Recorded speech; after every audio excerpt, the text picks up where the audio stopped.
Good afternoon, everybody.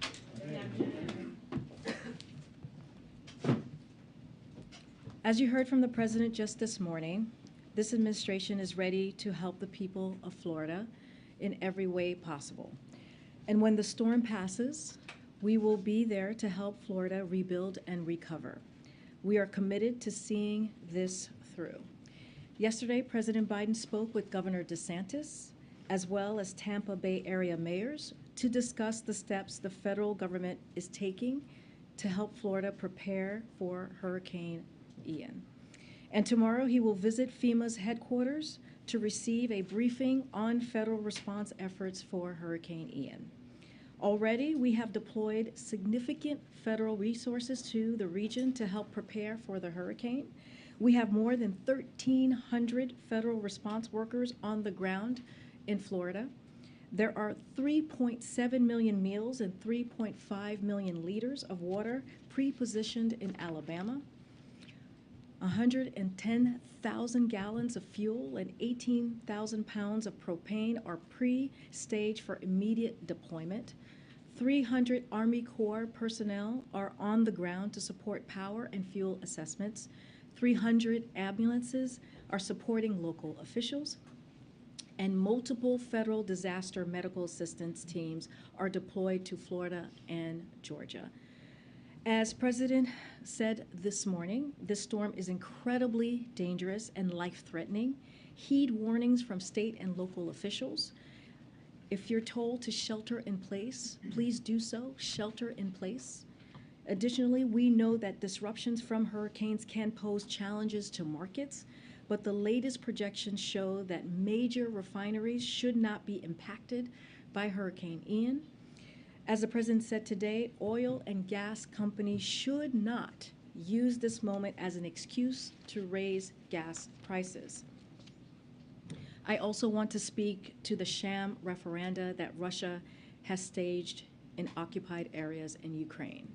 These referenda were straight from the Kremlin playbook. They were manufactured and manipulated. Ukrainian civilians were forced to cast ballots under the watch of armed guards. We have seen videos and reports of armed officials going door to door, intimidating voters, and stopping Ukrainians on the street and forcing them to vote. These so-called referenda have been an exercise in coercion and disinformation, executed by puppet authorities following orders from Russia. Based on our information, every aspect of this referendum process was pre-staged and orchestrated by the Kremlin. Weeks, if not months ago, Russian officials planned to announce these predetermined outcomes. The Russian government instructed security forces to occupy referendum workers as they collected votes, and the Russian government falsified the results to advance the lie that the Ukrainian people want to be part of Russia. But as we all know, to the contrary, the world has seen very, very clearly that Ukrainians do not want to be part of Russia. In reality, the Ukrainian people are continuing to fight for their independence with support from the United States and allies across the globe. They have courageously resisted Russia's invasion. The Ukrainian people have defended their territory heroically and at significant cost. In occupied areas of Ukraine, Russian forces have committed war crimes and atrocities, killed thousands of civilians, and subjected thousands more to filtration operations. And it is in these occupied areas that Russia would have us believe, against all evidence and also all logic, that the Ukrainian people have suddenly chosen to join Russia. But we know the truth. These referenda are illegitimate and frankly outrageous. We expect Russia to use these sham referenda as a false pretext to try to annex Ukrainian territory in flagrant violation of international law and the United Nations Charter. In fact, Russia's actions are transparently fraudulent and have no legal significance whatsoever. We will never recognize these illegal and illegitimate attempts at annexation. Regardless of Russia's claims, this remains Ukrainian territory, and Ukraine has every right to continue to fight for their full sovereignty. In response, we will work with our allies and partners to impose additional economic costs on Russia and individuals and entities inside and outside of Russia that provide support to this action. We will rally global opposition to Russia's attempts at annexation, including at the United Nations. And we will continue to stand with Ukraine as they defend their territory and sovereignty, as we have been doing for the past several months. And today, the United States is announcing an additional $1.1 billion package of weapons and equipment for Ukraine through the Ukraine Security Assistance Initiative. This includes 18 new high-mobility artillery rocket system, and also known as HIMARS, which Ukraine has used so effectively on the battlefield. It is also includes hundreds of armored vehicles, radars, and counter-drone systems. We will not be deterred from supporting Ukraine. We will continue to stand with the Ukrainian people and provide them with the security assistance they need to defend themselves for as long as it takes. With that, go ahead, Steve. Thanks, Karine. On the storm, can you provide an update on what the president's been doing today as the storm bears down in Florida? Has he been making phone calls, receiving briefings? Who's been briefing him? So he's been receiving regular briefings throughout these last couple of days. As you know, he met with the FEMA administrator yesterday. He will continue to get briefings as well today. He will most likely continue to make calls as well.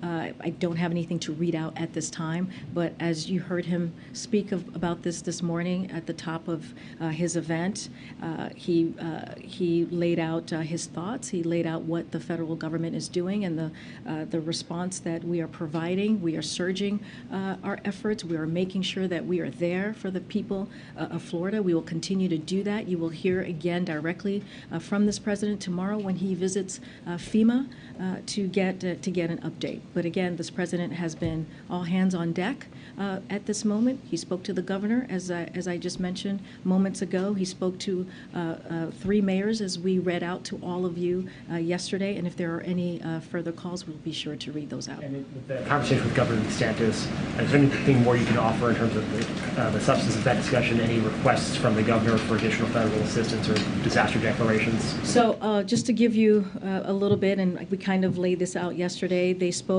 yesterday.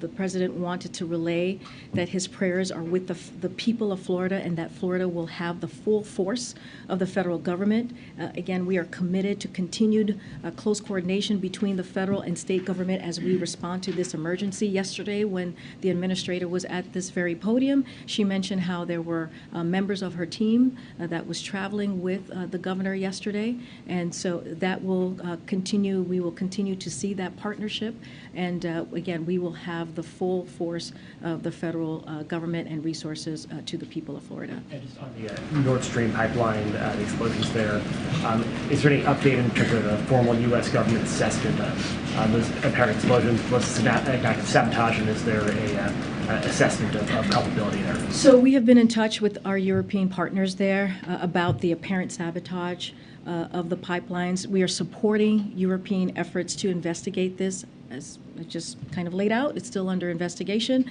As you all know, these pipelines were pumping gas into Europe, are not pumping gas into Europe at this time. Nord Stream 2 was never operational, and NS1 has been shut down for weeks because of how Russia is weaponizing energy. No assessment of that? No assessment as of yet.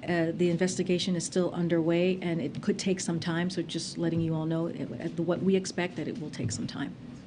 Thank you. Just a couple follow-ups on what Zeke here on some specifics. Now that the storm has made landfall, can you give us a better sense of how often the president is going to be briefed? Do you think it's an hourly situation, or? So I don't have any specifics on hourly or every 30 minutes or every few hours. Just know that he is very much keeping an eye on what is happening with the storm.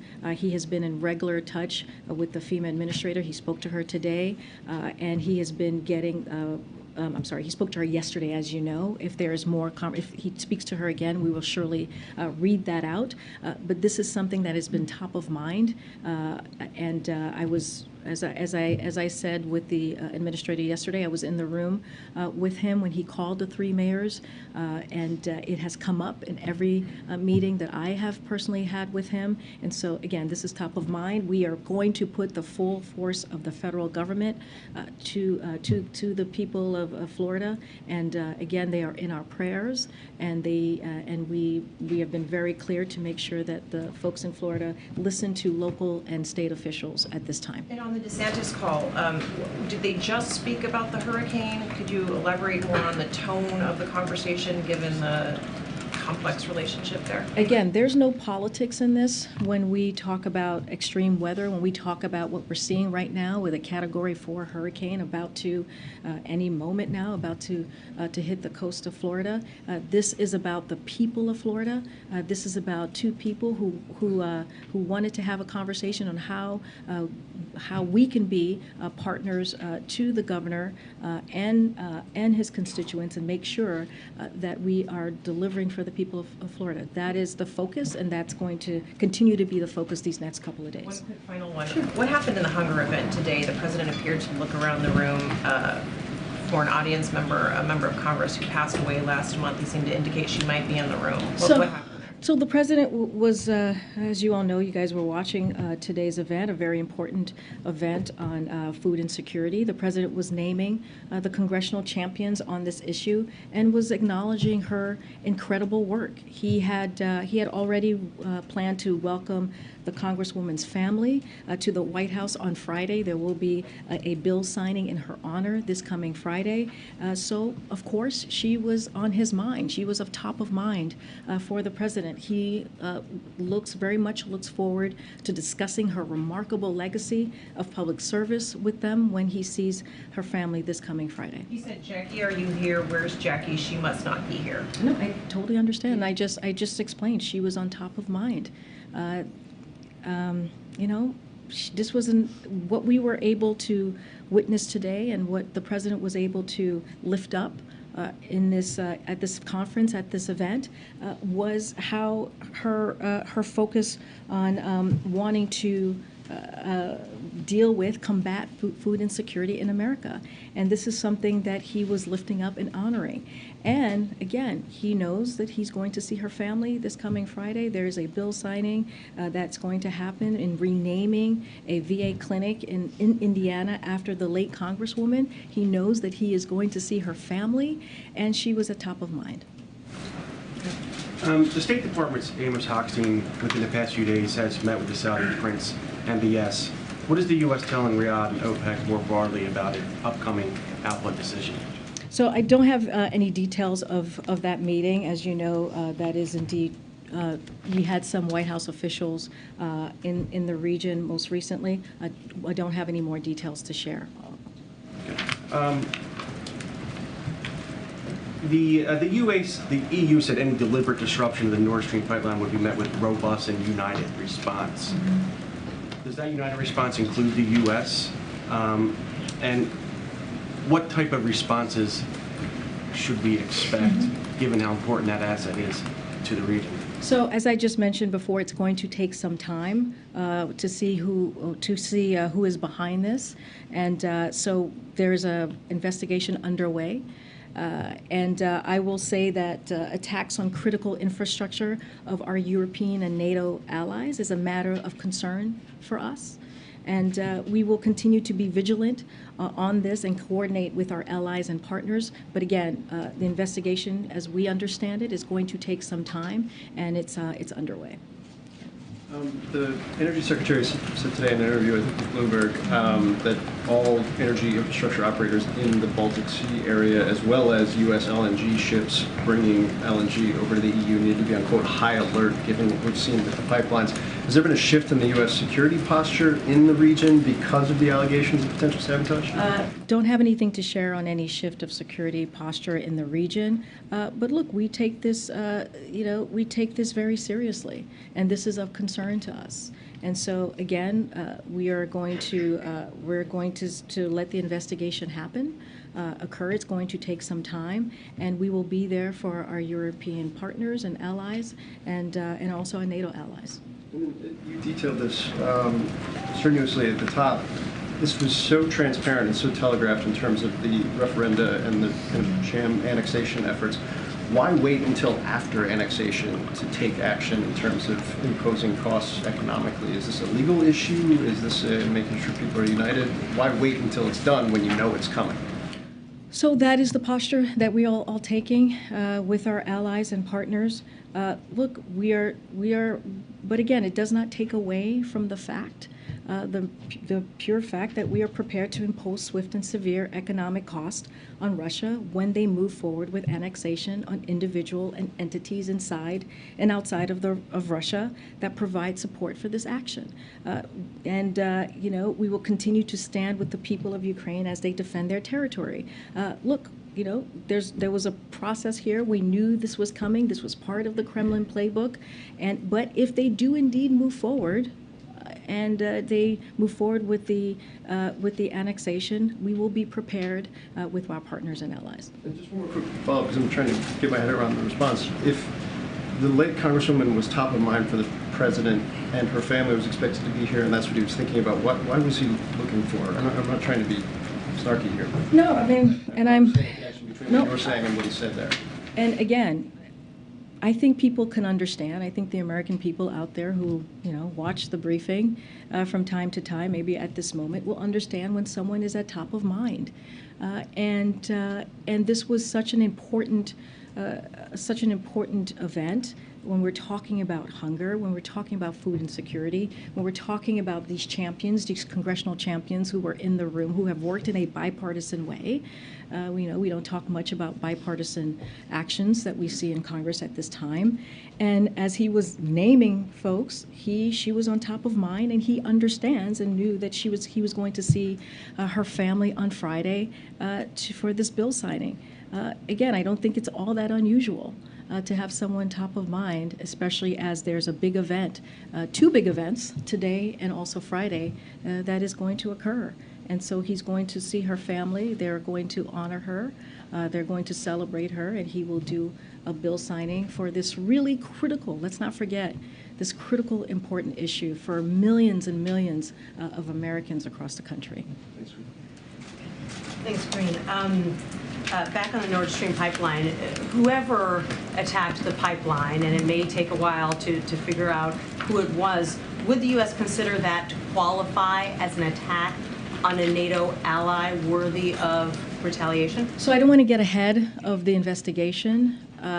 We have to see who is behind this at this time. I understand the question because it is a pipeline, and it is going to affect certainly our NATO allies. But we want to see where the investigation goes. Again, an attack on critical infrastructure of our European allies and our European partners and NATO allies is a matter of concern for us. But we will be there, and we will be ready to react once we have the investigation is completed. Former Russian President Dmitry Medvedev said that Russia has the right to defend itself with nuclear weapons, and that NATO would be too scared of a nuclear apocalypse to retaliate. Is he right about that? So let me say this again, and I've said this many times from this podium, so have my colleagues. There is one person responsible for this war that was started by the Kremlin, this war that was started by Putin, and he is that person. He is responsible for this war. And he decided that he wanted to brutally attack Ukraine on this unprovoked war, and this is on him. This is on Putin. Putin is the one that could stop this war anytime. And look what we're seeing from the people of Russia.